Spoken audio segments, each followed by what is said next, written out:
마음 편한 유해과 김준영입니다. 잘 체하는 사람과 소화불량의 연관성은 어떻게 되는가에 대한 질문입니다.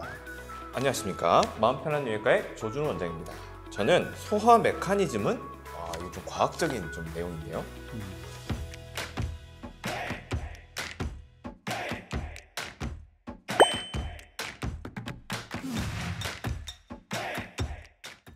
자, 우리 소화라고 하면 잘게 쪼개는 거를 이제 소화라고 합니다. 즉, 우리가 음식을 먹으면 바로 똥이 나오는 게 아니지 않습니까? 그렇죠. 그 안에서 수시간 동안 장에서 돌아가면서 많은 일들이 일어나는데, 이제 소화라고 하면 우리가 먹는 삼겹살, 그리고 쌀밥, 그리고 뭐 야채 이런 것들이 들어와 가지고 이제 쌀밥이면 포도당으로 쪼개지고, 그리고 지방이 들어오면 지방산으로 쪼개지고, 그리고 단백질이 들어오면 아미노산이라는 이 작은 단위로 쪼개지면서 그런 것들을 우리가 흡수해가지고 우리 몸을 유지하고 그리고 또 발달시키는데 쓰는 재료로 되는 과정을 소화라고 합니다. 그런데 소화라는 게 우리가 먹고 싸고로 끝나는 게 아니라 그 안에서 많은 일들이 일어나는 과정이 있거든요. 그래서 그 과정을 알아야지 우리가 왜 소화가 안 되고 체하게 되는지를 파악할 수 있겠습니다. 이번 내가 이긴 것 같아요. 이거 말이 조금 어려웠어. 네. 자, 잘 체하는 사람이 소화가 잘 안 된다 이렇게 얘기를 하죠. 그 잘 체하는 것과 소화불량은 아주 관련이 많이 있습니다.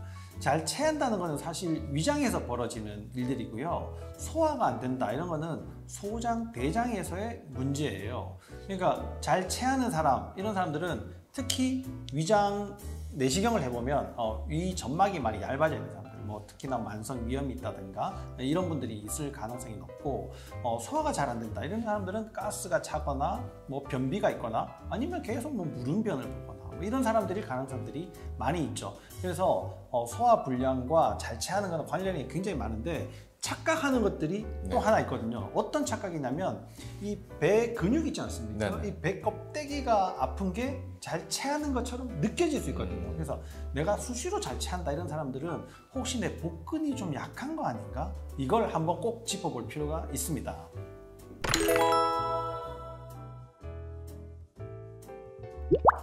이번 주제에서 더 말씀을 전하지 못한 김준용. 이번에는 제가 먼저 뽑도록 하겠습니다. 네. 자, 왜 저는 제 걸 뽑으면 저는 노란색을 좋아합니다. 네. 진짜 방향 이쪽인데. 네. 네. 자, 소화 불량을 예방하기 위한 올바른 식사법은 됩니다. 저는 어디 볼까요? 만성 소화 불량을 치료를 위한 5가지 조건은. 어려운데요, 주제가. 네.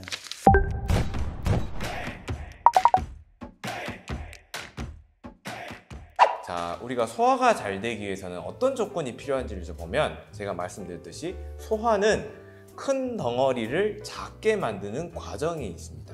그래서 일단 덩어리를 작게 만들어야 돼서 많이 씹어야 됩니다. 자, 두 번째 조건은 그 큰 덩어리를 작게 만들려면 소화 효소들이 필요하거든요. 네. 그래서 소화 효소를 만들어내려면 물이 필요합니다. 우리 네. 보통 소화액이라고 하지 않습니까? 실제로 우리 하루에 소화액이 9리터 정도 사용된다고 해요. 그런데 우리가 하루에 먹는 물이 1리터도 안 되는 분들이 태반이거든요. 그래서 물을 충분히 먹어야 되고, 소화 효소를 뿜어내려면 명령체계가 잘 돌아가야 되거든요. 그 명령체계는 누가 하냐? 자율신경이란 신경이 합니다. 그 자율신경이 어디 있냐? 등에 있습니다. 그래서 우리가 이렇게 구부리고 앉아서 먹으면 소화가 됩니까? 안 되죠. 그래서 세 번째 조건이 자세가 좋아야 됩니다. 그리고 이제 네 번째 조건은 거기에 미생물이 붙어야 되거든요. 그래서 미생물 관리가 중요하겠고, 자, 5번째 조건은 결국 우리가 먹은 게 똥으로 싸야 되거든요. 뭐가 움직여야 되냐? 장이 운동을 해야 되거든요. 근데 장 운동은 근육이 합니다. 근데 그 근육도 누가 지휘를 하냐? 자율신경이 지배를 하고, 그 자율신경은 등에서 나오기 때문에 또 자세가 중요하겠습니다.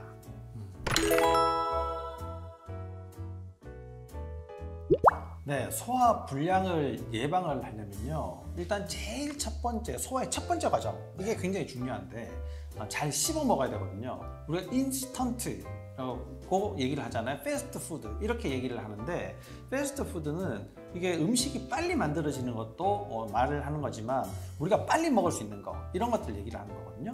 잘 씹지 않고 덩어리째 넘어갔을 때 이게 위장에서 다 제대로 기능을 못하게 되면 그 음식 덩어리가 장으로 내려가게 돼요. 그렇게 크게 내려오는 음식물들은 내 몸이 다 해결하기가 어렵고 또 두 번째 그 미생물들이 해결하기가 굉장히 어렵죠. 그래서 씹는 걸 첫 번째 잘해야 되고요. 이게 덩어리가 내려온다 하더라도 위장에서 잘 이렇게 녹여버리면 되는 건데 위산이 잘 안 나오는 분들, 세 번째는 한꺼번에 너무 많은 과식을 하시는 분들, 또 매운 음식, 짠 음식보다도 매운 음식이 훨씬 더 이게 문제가 많이 일으킨다는 것을 꼭 기억을 하셔야 됩니다. 매운 음식을 많이 드시는 분들이 소화 불량이 생길 가능성이 매우 높다. 이렇게 정리를 할 수가 있겠습니다.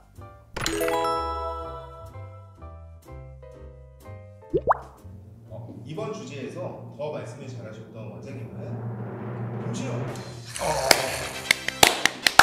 2대 0이시기 때문에 자유발언 시간을 드리겠습니다. 네. 여러분들이 장이 안 좋다 이 이야기는 장 점막이 얇아져 있는 거에서부터 시작을 하게 됩니다. 점막이 얇아져 있기 때문에 소화도 안 되고 가스도 잘 차고 변비가 생기거나 아니면 설사를 자주 하거나 이런 문제들이 계속 반복이 되게 되는데요. 점막의 95%는 물이에요. 그러니까 물이 부족하게 되면 장 기능이 확연하게 많이 떨어진다. 이걸 꼭 기억을 하셔야 되고, 그러면 물이 컵에 따라가지고 이렇게 부으면 다 흘러내리잖아요. 근데 점막은 딱 붙어 있거든요. 만져보면 미끌미끌하고 축축한 막이 이렇게 형성이 되어 있는데, 그렇게 되려면 5% 당, 단백이 그 물을 잡고 있어야 됩니다. 당, 단백이 만약에 부족해질 경우에는 이게 물이 제대로 그게 머금고 있지를 못하거든요. 그래서 당, 단백이 부서지는 그런 상황을 피해야 되는데, 당, 단백을 쉽게 부술 수 있는 식사 방법이 설탕, 밀가루, 과일, 음료수를 많이 드시는 방법이에요. 그래서 물은 안 먹고 설탕, 밀가루, 과일, 음료수는 많이 먹고 커피를 계속 마시고 밤마다 술을 마시고 이렇게 되면 여러분들은 누구라도 소화불량이 생길 가능성이 매우 높게 됩니다.